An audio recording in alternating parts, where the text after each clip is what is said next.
สบายดี FC ทุกท่านมื้อนี้จะพาบรรดาท่านและ FC มาเบิ่งเกี่ยวกับแผนที่ของประเทศลาวเนาะและแผนที่ของบรรดาแขวงภายในประเทศลาวหั้นเนาะแต่ละเมืองในประเทศลาวหั้นว่าแต่ละแขวงติดจอดกับต่างประเทศบ่หรือว่าติดจอดกับภายในประเทศหรือบ่เนาะเออซึ่งว่าแต่ละแขวงหั้นมีจักเมืองเนาะซึ่งต่อไปนี้ข้าพเจ้าจะอ่ามานำพาบรรดาท่านไปฮู้แต่ละแขวงเริ่มจากอันดับที่1คือนับแต่นครหลวงเวียงจันทน์ไปฮอดแขวงสุดท้ายพุ่นแหละเนาะใน18แขวงว่าแต่ละแขวงติดจอดกับประเทศใดแล้วก็ติดจอดกับแขวงใดแต่ละด่านหั้นเนาะฉะนั้นเดี๋ยวเรามาเบิ่งเริ่มต้นอันดับ1อยู่ในนครหลวงเวียงจันทน์กันเลยเนาะว่ามีติดจอดกับอันใดแดนครหลวงเวียงจันทน์นี้เนาะเป็นนครหลวงหรือว่าเป็นจุดเจือกลางในการปกครองประเทศเป็นศูนย์กลางทางด้านวัฒนธรรมเศรษฐกิจสังคมเนาะซึ่งว่ามีสายแดนติดกับอ่าบรรดาอ่าอ้อมข้างนี้เนาะยกตัวอย่างว่าอยู่ทางภาคตะวันตกและภาคใต้ก็ติดกับประเทศไทยเนาะอยู่ในภาคตะวันออกติดกับแขวงบริคำไซแล้วก็ภาคตะเวนภาคเสียงหรือว่าเสียงเหนือเนาะภาคเหนือหั้นเนาะทิศเหนือหั้นติดกับแขวงเวียงจันทน์เนาะ ซึ่งรวมแล้วก็ติดอยู่3ภาคส่วนเนาะเฉพาะนครหลวงเวียงจันทน์ส่วนแขวงพวกสลีนี้เนาะถือว่าเป็นแขวงที่อ่าติดแขวงที่อยู่เหนือสุดเนาะของประเทศลาวครับว่าซั่นซะเนาะซึ่งว่ามีชายแดนติดจอดกับบรรดาแขวงและประเทศดังนี้เนาะหมายความว่าทิศเหนือหั้นเนาะติดกับประเทศจีนทิศตะวันตกนี้ติดกับแขวงอุดมไซเนาะทิศใต้ติดกับแขวงหลวงพระบางแล้วก็ทิศตะวันออกติดกับสสเวียดนามคือแขวงเดียนเบียนฟู่เนาะอันนั้นถือว่าแขวงพงศลีของเฮาเนาะถือว่าเป็นแขวงที่อยู่เหนือสุดของประเทศลาวเฉพาะแขวงหลวงน้ำท่านี้เนาะก็เป็นแขวงอยู่ทางเหนือเช่นกันเนาะถึงว่ามีชายแดนติดจอยกับบรรดาประเทศและแขวงดังนี้เนาะถือว่าทิศเหนือเนาะหรือว่าทิศตะวันออกเฉียงเหนือเนาะก็ติดกับประเทศจีนเช่นกันทิศใต้หรือว่าทิศตะวันออกเฉียงใต้ก็ติดกับแขวงอุดมไซแล้วก็ทิศตะวันตกเนาะติดกับประเทศพม่าแล้วก็ถัดลงมาก็ติดกับแขวงบ่อแก้วเนาะซึ่งรวมแล้วก็มี4ภาคส่วนที่ว่าทางอันแขวงลงน้ำท่าที่มีสายแดนติดจอดกันหั้นเนาะอยู่เบื้องลาวติดจอยกับ2แขวงแล้วก็ติดจอยกับ2ประเทศเนาะเฉพาะแขวงอุดมไซหั้นเนาะเป็นแขวงก็แม่นแขวงทางตั้งอยู่ทางภาคเหนือเช่นเดียวกันแต่ว่ายับลงมาลุ่มหน่อยหนึ่งเนาะซึ่งมีสายแดนติดจอดดังนี้เนาะถือว่าเบื้องทางทิศเหนือหั้นเนาะถือว่าติดกับจีนเนาะมีสายแดนติดกับจีนหน่อยหนึ่งแล้วก็เบื้องตะวันตกลงมาหน่อยหนึ่งนี่ก็แขวงลงน้ำทาแขวงบ่อแก้วเนาะทิศใต้แล้วก็ติดกับแขวงสยามบุรีแขวงหลวงพระบางเนาะทิศตะวันออกเฉียงเหนือก็ติดกับแขวงพงศลีรวมแล้วถือว่าแขวงอุดมไซนี่เนาะมีสายแดนติดจอยกับ6เขตแคว้นหรือว่า6พื้นที่การปกครองเนาะภายในนี่5แล้วก็อยู่ต่างประเทศ1เนาะเฉพาะแขวงอุดมไซเฉพาะแขวงบ่อแก้วนี้เป็นแขวงอยู่ทางภาคเหนือที่ตั้งอยู่ทิศตะวันตกเฉียงเหนือของประเทศลาวเนาะของประเทศลาวซึ่งพื้นที่ของแขวงหั้นเนาะที่ว่ามีสายแดนติดจอยกับ2ประเทศเนาะคือทิศตะวันตกเฉียงเหนือถือว่าติดกับประเทศพม่าหรือว่าเมียนมาเนาะทิศตะวันตกเฉียงใต้ติดกับประเทศไทยหรือว่าราชอาณาจักรไทยเนาะส่วนเบื้องประเทศลาวหั้นเนาะเบื้องตะวันออกเฉียงเหนือก็ติดกับแขวงลงน้ำทาทิศตะวันออกเฉียงใต้ก็ติดกับแขวงอุดมไซแล้วก็ทิศใต้ติดกับแขวงสยบุรีเนาะของประเทศลาวสรุปรวมแล้วแขวงบ่อแก้วนี่มีสายแดนติดจอยกับ5เขตการปกครองเนาะที่ว่าต่างประเทศ2ประเทศแล้วก็ภายในประเทศ3แขวงเนาะที่ว่าติดจอยกับแขวงบ่อแก้วนั่นเองเกี่ยวกับแขวงหลวงพระบางหั้นเนาะถือว่าเป็นแขวงใหญ่เป็นจุดใจกลางศูนย์กลางทางด้านเศรษฐกิจของทางแขวงภาคเหนือเนาะหรือว่าเป็นเมืองแขวงมรดกโลกเนาะเป็นจุดพัฒนาเศรษฐกิจสังคมเนาะถือว่ามีการพัฒนาเศรษฐกิจขยายตัวสูงแล้วก็มีสายแดนติดกับหลายเขตเนาะหลายเขตแคว้นหลายแขวงของลาวแล้วก็ติดกับต่างประเทศเนาะเป็นต้นก็แม่นทิศตะวันออกเฉียงเหนือนี้เนาะก็ติดกับสสเวียดนามแขวงเดียนเป็นฟู่กับแขวงเซินล่าเนาะทิศตะวันตกเฉียงใต้ก็ทิศตะวันออกเฉียงใต้เนาะติดกับแขวงหัวพันแขวงเชียงขวางเนาะต่อลงมาก็แขวงไสสมบูรณ์ทิศใต้ก็ติดกับแขวงเวียงจันทน์เนาะทิศตะวันตก เชียงไต้ก็ติดกับแขวงไสยบุรีเนาะทิศตะวันตกติดกับแขวงไสยบุรีแล้วก็ทิศตะวันตกเฉียงเหนือก็ติดกับแขวงอุดมไซเนาะทิศเหนือก็ติดกับแขวงพงสาลีเนาะถือว่ามีติดจอดกับอ่าหลายเขตหลายแขวงสมควรเนาะแขวงสะโพกแขวงหลวงพระบางถือว่ามีพื้นที่กว้างใหญ่เนาะแล้วก็เป็นแขวงใหญ่แน่เนาะถือว่ามีสายแดนติดจอดกับอยู่ภายในแล้วก็ต่างประเทศเนาะ เกี่ยวกับแขวงหัวพันนี้เนาะเป็นแขวงหนึ่งตั้งอยู่ทิศตะวันออกเฉียงเหนือของประเทศลาวเป็นแขวงที่มีอากาศหนาวเนาะที่ว่าสภาพธรรมชาติที่ว่าลมเย็นตลอดปีเนาะซึ่งว่ามีสายแดนติดจอดกับเบื้องตะวันตกนี้เนาะเฉียงเหนือติดกับแขวงหลวงพระบางเนาะทิศใต้ก็ติดกับแขวงเสียงขวางแล้วก็เบื้องตะวันออกนี้เนาะติดกับเวียดนามเนาะประกอบด้วย3แขวงของเวียดนามที่ติดกับแขวงหัวพันเนาะ อ่าถือว่าไล่แต่เหนือลงไปใต้ซะเนาะถือว่าเหนือสุดเหมือนแขวงเซินลาเนาะแขวงเซินลาถัดลงมาเหมือนแขวงแทงฮัวแล้วก็ถัดลงมาอีกเหมือนแขวงงีอันเนาะที่ว่าแขวงของพันนี่ติดจอยกับ3แขวงของเวียดนามเนาะอยู่เบื้องลาวก็ติดกับแขวงเสียงขวางแล้วก็แขวงหลวงพระบางเนาะเฉพาะแขวงของพันมันมีชายแดนติดกับจำนวนนั้นเนาะ เกี่ยวกับแขวงสัญญาบุรีหั้นเนาะเป็นแขวงหนึ่งที่ตั้งอยู่ติดตะวันตกเฉียงเหนือของประเทศลาวเนาะของประเทศลาวแล้วก็มีสายแดนติดจอดกับประเทศไทยเนาะเบื้องตะวันตกมันติดจอดกับประเทศไทยทิศเหนือมันติดกับแขวงบ่อแก้วแขวงอุดมไซเนาะถัดลงมาเบื้องทิศตะวันออกนี้เนาะมันติดกับแขวงหลวงพระบางเนาะแล้วก็ติดกับแขวงเวียงจันทน์เนาะซึ่งว่าเป็นแขวงหนึ่งที่มีรูปสัญลักษณ์ยาวเหยียดเนาะเหยียดแต่ใต้ถึงเหนือ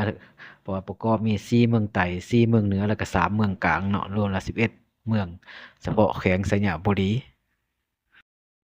เกี่ยวกับแขวงเสียงขวางเนาะก็เป็นแขวงหนึ่งตั้งอยู่ทิศตะวันออกของประเทศลาวเนาะเป็นแขวงที่ขึ้นชื่อลือน้ำสาวเสียงขวางทั้งงามทั้งเก่งหรือว่านกแอ่นตุงเนาะทงไหเฮียนแขวงเสียงขวางหั่นเนาะซึ่งมีชายแดนติดจอดกับอ่าทิศตะวันออกมันติดจอดกับเวียดนามเนาะเวียดนามทิศตะวันออกติดจอดกับเวียดนามอ่า ทิศเหนือมันติดกับแขวงหัวพันทิศตะวันตกเฉียงเหนือมันติดกับแขวงหลวงพระบางทิศตะวันตกเฉียงใต้มันติดกับแขวงไสสมบูรณ์แล้วก็ทิศใต้ติดกับแขวงบุรีคำไส้เนาะที่เป็นแขวงหนึ่งที่เพิ่นขึ้นชื่อลือน้ำเนาะองค์อาจกล้าหาญพิละอาหารในการสู้รบเนาะเป็นแขวง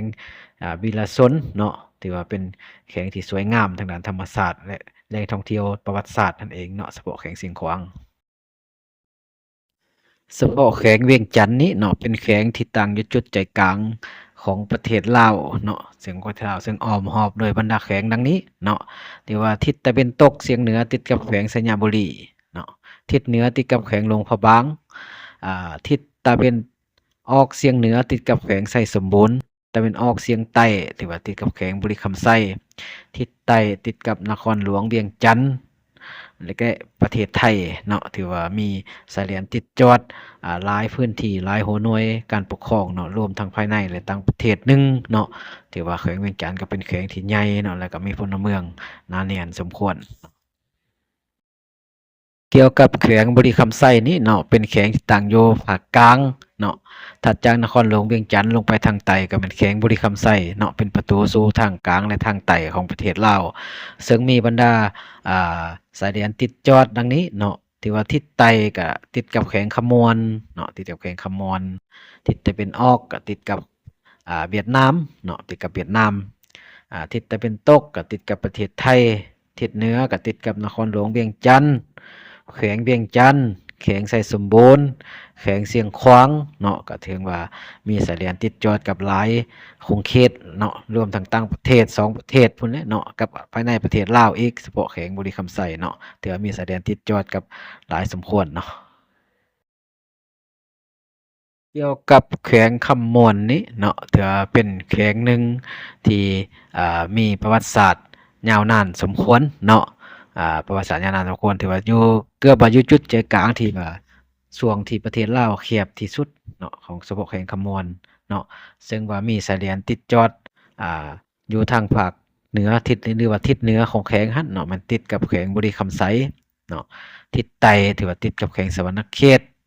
ทิศตะวันออกติดกับประเทศเวียดนามเนาะทิศตะวันตก ติดกับประเทศไทยเนาะอันนี้เฉพาะแขวงคำมอนเนาะที่ว่าตั้งอยู่เขตพื้นที่ที่ว่ามีความแคบของประเทศเนาะประเทศที่ว่ามีชายแดนติดจอดกับ2ประเทศเบื้องตะวันออกและเบื้องตะวันตกแล้วก็ทิศใต้ทิศเหนือที่ว่าติดกับเกี่ยวกับสปป.ลาวเขาเองเกี่ยวกับแขวงสะหวรรณเขตนี้เนาะเป็นแขวงที่ใหญ่เนาะแขวงที่ใหญ่พลเมืองก็หลายจำนวนตัวเมืองก็หลายสมควร15กว่าตัวเมืองเนาะพลเมืองก็เกิน1ล้านคนเนาะเกิน1ล้านคนเฉพาะแขวงสะหวรรณเขตเนาะซึ่งว่ามีสายแดนติดทางทิศเหนือนั้นเนาะมันติดกับแขวงคำมอนทิศใต้ก็ติดกับแขวงสารวันเนาะทิศตะวันออกก็ติดกับประเทศเวียดนามหรือว่าสาธารณรัฐสังคมนิยมเวียดนามทิศตะวันตกก็ติดกับราชอาณาจักรไทยหรือว่าประเทศไทยนั่นเองเนาะอันนี้เฉพาะแขวงสะหวรรณเขตเกี่ยวกับแขวงสารวันขึ้นชื่อลือซ่าว่าแขวงสารวันเตี้ยลงหรือว่าลุกขึ้นหั้นเนาะลำบงสารวัน แล้วก็มีสายแดนติดจอดกับทางทิศเหนือหั้นเนาะมันแขวงสะหวรรณเขตทิศใต้ก็ติดกับจำปาสักและเซกองเนาะทิศตะวันออกก็ติดกับประเทศเวียดนามเนาะติดประเทศเวียดนามแล้วก็ทิศตะวันตกก็ติดกับประเทศไทยเนาะเฉพาะแขวงสารวันก็เป็นแขวงหนึ่งที่ขึ้นชื่อลือนามมีชื่อเสียงโด่งดังมาแต่ดึกดำบรรพ์เนาะเฉพาะแขวงสารวันของประเทศลาวเฮาหั่นเกี่ยวกับแขวงเซกองนี่เนาะถือว่าเป็นแขวงหนึ่งของประเทศลาวตั้งอยู่ทิศตะวันออกเฉียงใต้ของประเทศลาวเนาะเป็นแขวงหนึ่งที่เกือบอยู่ใต้สุดนั่นแหละเนาะเกือบอยู่ใต้สุดซึ่งมีสายแดนติดทางเบื้องเหนือที่ว่าติดกับแขวงสารวันเนาะเบื้องเหนือติดกับแขวงสารวันเบื้องใต้ก็ติดกับแขวงอัตตปือเนาะแขวงอัตตปือเบื้องตะวันตกก็ติดกับแขวงจำปาสักเนาะเบื้องตะวันออกก็ติดกับประเทศเวียดนามเนาะเฉพาะแขวงสารวันถึงประกอบเลย4ตัวเมืองเนาะเฉพาะแขวงสารวันเป็นแขวงที่เป็นแขวงน้อยเนาะเป็นแขวงน้อยเป็นแขวงหนึ่งที่ว่าหากาสร้างขึ้นใหม่บ่ก็ได้ว่าซะเนาะถัดจากแขวงอื่นๆนั่นนะเกี่ยวกับแขวงจำปาสักเนาะถือว่าเป็นแขวงที่อยู่ใต้สุดเบื้องตะวันตกของประเทศลาวเป็นแขวงสุดท้ายเนาะและเป็นแขวงใหญ่เนาะแขวงใหญ่กว้างพื้นที่ถือว่ากว้างสมควรเนาะมีพลเมืองก็หนาแน่นสมควรเนาะซึ่งว่ามีสายแดนติดจอดภายในประเทศหั้นเนาะที่ว่าเบื้องตะวันออกก็ติดกับแขวงอัตตปือแขวงเซกองเบื้องเหนือหรือประเทศเหนือก็ติดกับแขวงสารวันเนาะติดกับแขวงสารวันเบื้องตะวันตกก็ติดกับประเทศไทยเนาะติดกับประเทศไทยและเบื้องใต้หรือว่าทิศใต้ก็ติดกับประเทศกัมพูเชียเนาะซึ่งว่าแขวงจำปาสักหั้นเนาะมีสายแดนติดจอดกับต่างประเทศ2ประเทศเนาะไทยและกัมพูเชียแล้วก็ติดจอดกับบรรดาแขวงภายในประเทศที่ว่ามีอยู่3แขวงเนาะสารวันเซกองและอัตตปือนั่นเองเกี่ยวกับแขวงอัตตปือนี้เนาะก็ถือว่าเป็นแขวงใต้สุดเบื้องตะวันออกของลาวเป็นแขวงใต้สุดเบื้องตะวันออกของประเทศลาวเนาะแล้วก็เป็นแขวง